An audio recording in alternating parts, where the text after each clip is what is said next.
अंतर्राष्ट्रीय योग दिवस के उपलक्ष्य में 3 दिवसीय कार्यशाला का दूसरा दिन वाराणसी योगाभ्यास व ध्यान केंद्र गोविंदपुरी सिकरौल में चल रहे कार्यशाला के दूसरे दिन केंद्र की योग शिक्षिका व निदेशिका रीति ने बताया कि प्राणायाम से प्राण शक्ति बढ़ती है तथा प्राणायाम में बंधों व चक्रों की क्या महत्व है तथा श्वास प्रश्वास का तालमेल एक बार होना क्यों जरूरी है, इसको विस्तार से बताया गया। वहीं मुख्य वक्ता डॉक्टर अपर्णा पांडे, जो कई विश्वविद्यालयों से योग शिक्षा में डिग्री प्राप्त कर विभिन्न संस्थाओं में योग का प्रशिक्षण देती हैं। डॉक्टर अपर्णा ने हमारी नसों, हड्डियों तथा शरीर के आंतरिक अंगों के लिए प्राणायाम क्यों आवश्यक है, ये भी बताया।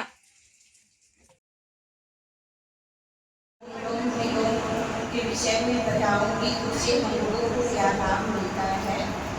अनुलोम विलोम से हमारे शारीरिक और मानसिक से बहुत ही लाभदायक है। ये हमारे हृदय और फेफड़े, अनिद्रा, मांसपेशियों और रक्त संचार में हमें बहुत ही फायदा करता है। अनुलोम विलोम ये हमेशा खाली पेट और शांत वातावरण में करनी चाहिए हमें, और इससे हमें ऑक्सीजन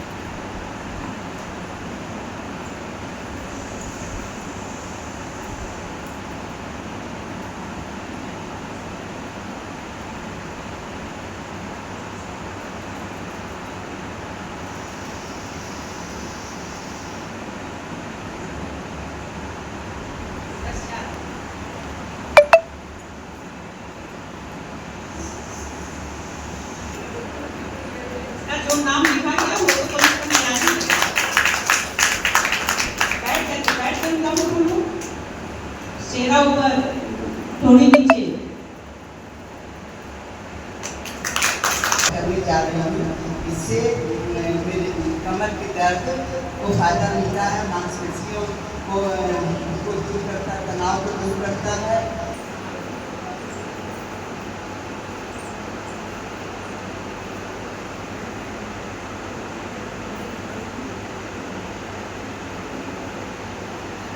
के लिए ध्यान बहुत ज्यादा लगाया जाता है, इससे याददाश्त सही रहे।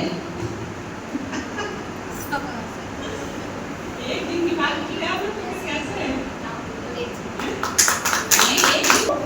मैं रेखा थी, मैं भ्रामरी प्राणायाम करने जा रही हूँ। इस प्राणायाम में काफ़ी सारे फायदे हैं।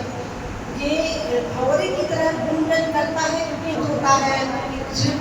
इस प्राणायाम से जो है क्या कहते हैं, ये माइग्रेन की बीमारी ठीक होती है।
बढ़ती है, मांसपेशियां मजबूत होती हैं और फैट भी कम होता है, मोटापा कम होता है, और उससे हमको मतलब ब्रीथिंग पावर हमारी बहुत बढ़ती है। मैं अभी आपको कपालभाति करके दिखाती हूँ।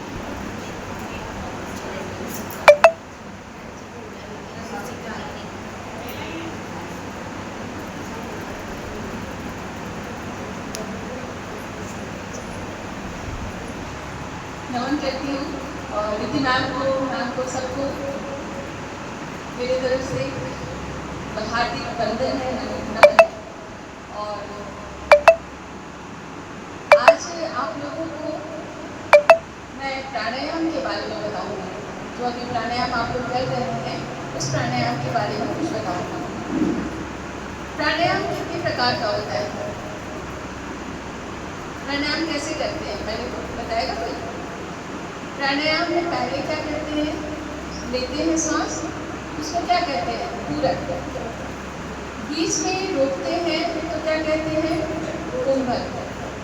और जब छोड़ते हैं तो क्या कहते हैं? रेचक।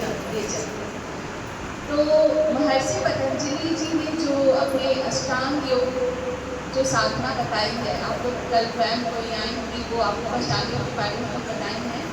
तो उस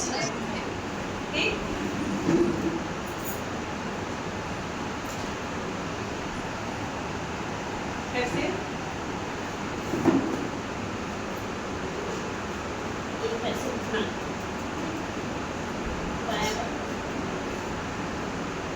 वेरी गुड, बहुत अच्छा।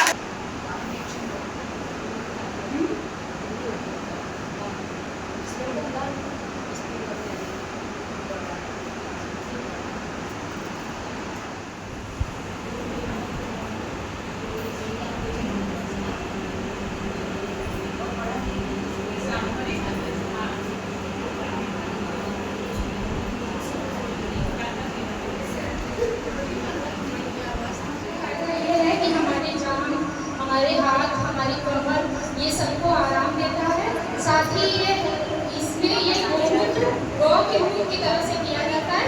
ये स्पाइन के लिए और साइटिका के लिए बहुत फायदा है।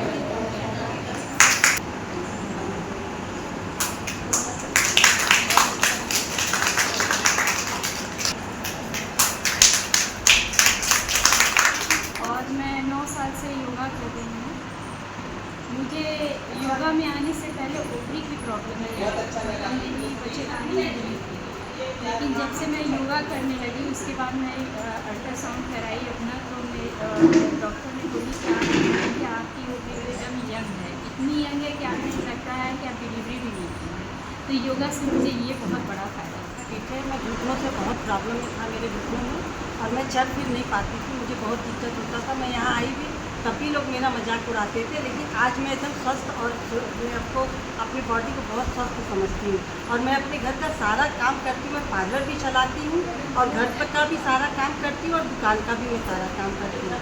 मेरे घर में कोई दाई, कोई नौकरानी नहीं है, मैं सारा काम खुद से ही करती हूँ।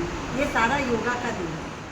और मैं योगा क्लास में आती हूँ, अपने योग गुरु के माध्यम से गोविंदपुरी कॉलोनी में योगा सीख रही हूँ। मुझे शुगर है जिसकी वजह से मुझे फ्रोजन शोल्डर हुआ है, और उसके बाद मैं यहाँ पे काफ़ी हाथ का आके एक्सरसाइज करती हूँ, जिससे मुझे बहुत आराम हुआ है। और पहले तो घर से निकलना ही बड़ा मुश्किल था, लेकिन मैम की वजह से हम लोग यहाँ पे आए हैं और अच्छे से योगा कर रहे हैं, और यहाँ पे बहुत अच्छा महसूस करते हैं। कोई थकान नहीं, कोई तनावट नहीं, कुछ नहीं। और आप हम लोग मतलब योगा का इतना अच्छा वातावरण है, और हमारी मैम जो है वो इतनी महिलाओं को एक साथ एक सूत्र में गुंथ के रखी हैं। इसके लिए उनको बहुत बहुत धन्यवाद है, क्योंकि योग करो और निरोग रहो। अपना परिचय बता दीजिए। मैं सुषमा सिंह मेरा नाम है। मैं आज मैम कितने सालों से आप योगा कर रही हैं? मैं 10 साल से योगा कर रही हूँ। आपको कैसा फील होता है करके? मुझे बहुत अच्छा फील होता है। पहले मैं वॉकिंग करती थी, फिर मुझे पता चला कि यहाँ पे योगा होता है, तो फिर मैं आने लगी। पहले मेरा 72 kg मेरा वेट था, अब मैं इस समय 62 हूँ, तो मुझे बहुत अच्छा लगता है। और दीदी भाभी जो है बहुत ही मोटिवेट भी करती है सबको। यहाँ पे मैंने बहुत सालों से देखा है कि सब लोग बहुत स्वस्थ, और जो भी अगर रोगी बन के आया है वो स्वस्थ होके। परिचय बता दीजिए। मैं प्रोफेसर माधुरी सिंह कॉलेज में हिंदी डिपार्टमेंट। ये बताइए, कहा जाता है कि करिए योगा रहिए निरोगा, इस पे आप क्या कहना चाहेंगी? एकदम सही बात कही गई है ये कि योगा करने से ही हमारा शरीर स्वस्थ रहेगा। मैं खुद ही यहाँ लगभग 3 साल से आ रही हूँ। मुझे अपने अंदर और बाहर बहुत ज़्यादा लाभ मिल रहा है। मुझे तो लगता है कि हमारे जीवन का ये हिस्सा है योग। जिस तरह से हम रोज़ खाना खाते हैं, पानी पीते हैं, सांस लेते हैं, वैसे ही हमारे जीवन में योग सबसे ज़रूरी है। योगा किए बिना हमें किसी भी दिन नहीं रहना चाहिए। अगर हम योगा करेंगे और अपने उचित खान पान को ध्यान में रखेंगे तो निश्चित ही हमारा शरीर स्वस्थ हो। अपना परिचय बता दीजिए। मैं डॉक्टर अर्पणा पांडे हूँ और मैं योग टीचर हूँ और मैं भी योग सिखाती हूँ। अंतर्राष्ट्रीय योगा दिवस पे आपको मुख्य अतिथि के रूप में बुलाया गया है, क्या कहना चाहेंगे? ये मेरे लिए बहुत ही सौभाग्य की बात है कि मैम ने मुझे इनवाइट किया है और इस योगाभ्यास ध्यान केंद्र में आकर के मुझे बहुत अच्छा लगा कि सब लोगों के चेहरे पर जो प्रसन्नता दिखती है। जैसे हमारे योग में कहा जाता है कि योग जीवन जीने की कला है, तो इस कला को निखारने का जो काम नीति मैम कर रही है, ये बहुत बड़ी बात होती है। और ये अंतर्राष्ट्रीय योग दिवस है, तो यही कहना चाहूँगी कि सभी लोगों को, हर एक व्यक्ति जिसको आता है कभी भी, नहीं आता है कभी भी, अपने आप को स्वस्थ रखने के लिए योगाभ्यास करिए और योग के माध्यम से अपने आप को शारीरिक तौर पे, मानसिक तौर पे और आध्यात्मिक तौर पे, तीनों ही हमारे यहाँ कहा जाता है कि तीनों का ही होना, शारीरिक स्वस्थ होना, मानसिक स्वस्थ होना और आध्यात्मिक रूप से आपका ईश्वर से जुड़ना बहुत ही ज़रूरी है। तो अपने आप को ईश्वर से जोड़ के रखें और खुद भी स्वस्थ रहें और दूसरों को स्वस्थ बनाएं और प्रसन्नता चारों ओर फैलाएं। यही मेरी शुभकामना है और सभी के लिए हार्दिक शुभकामनाएं। बता दीजिए। मैं रीति श्रीवास्तव, योगाभ्यास ध्यान केंद्र की निर्देशिका। मैम, लोग कहते हैं कि करिए योगा, रहिए निरोग, इस पे आप क्या कहना चाहेंगे? यही कहेंगे कि योग जो लोग करते हैं उसे योग के अष्ट योग के विषय में बात हुई है। योग जो हमारी कार्यशाला चल रही है तो उसमें योग कल बताया गया है कि आसन द्वारा हम अपने शरीर को, अंगों को स्वस्थ रखते हैं। जो जोड़ हैं उनको हम लोग खोलते हैं हाथों के माध्यम से और ऐसे पूरा खोलते हैं योग के माध्यम से। और प्राणायाम के द्वारा हम अंदरूनी अंगों को साफ करते हैं। जैसे सांसों को अंदर भरना, सांस हवा अंदर जाती है, फिर अंदरूनी अंग साफ होते हैं और फिर उसको फिर छोड़ते हैं, गंदगी को बाहर निकालते हैं। इसलिए कहा जाता है कि जितनी सांस प्राणायाम के समय कि जितनी सांसें लीजिए उतनी ही छोड़िए। ये नहीं कि हम थोड़ा लंबा सांस ले लिए और थोड़ा सा छोड़ें, तो ये इस तरह से नहीं करना है। हमको लंबी गहरी सांस ले करके और सांसों का तालमेल बनाते हुए हमको छोड़ना होता है, तो अंदरूनी अंग साफ होते हैं मेरे। और फिर जैसे लोग कहते हैं कि डेली हमको नहाना बहुत ज़रूरी है, उसी तरह से प्राणायाम करना ज़रूरी इसलिए है कि बाहरी अंग तो हम नहा करके साफ कर लेते हैं, लेकिन अंदर की जो नस नाड़ियाँ हैं, गले में है, ये शेष हैं, गर्भाशय है, मूत्राशय है, उनकी सफाई हम अपने प्राणायाम के द्वारा करते हैं, सांसों के द्वारा करते हैं और हवा को भरते हैं, भर के फिर निकालते हैं। और अंत में हम लोग फिर ध्यान करते हैं। ध्यान में जब हमारे सारे अंग साफ हो जाते हैं, ध्यान में हम लोग आज्ञा चक्र पे निशान लगा के निगाह टिका करके और फिर ध्यान में डूबते हैं और फिर दूसरी दुनिया में एकदम चले जाते हैं। एक हमको छोटी सी बिंदी दिखाई देती है चमकती हुई, जिसको हम उसके अंदर चले जाते हैं और एकदम सूरज की तरह चमकता हुआ दिखाई देगा और हम दूसरी दुनिया में रहते हैं। 10 मिनट हम लोग ध्यान में बैठते हैं, जिससे मानसिक शांति और हम दिन भर के लिए एकदम स्वस्थ और प्रसन्न होकर के फिर यहाँ से जाते हैं।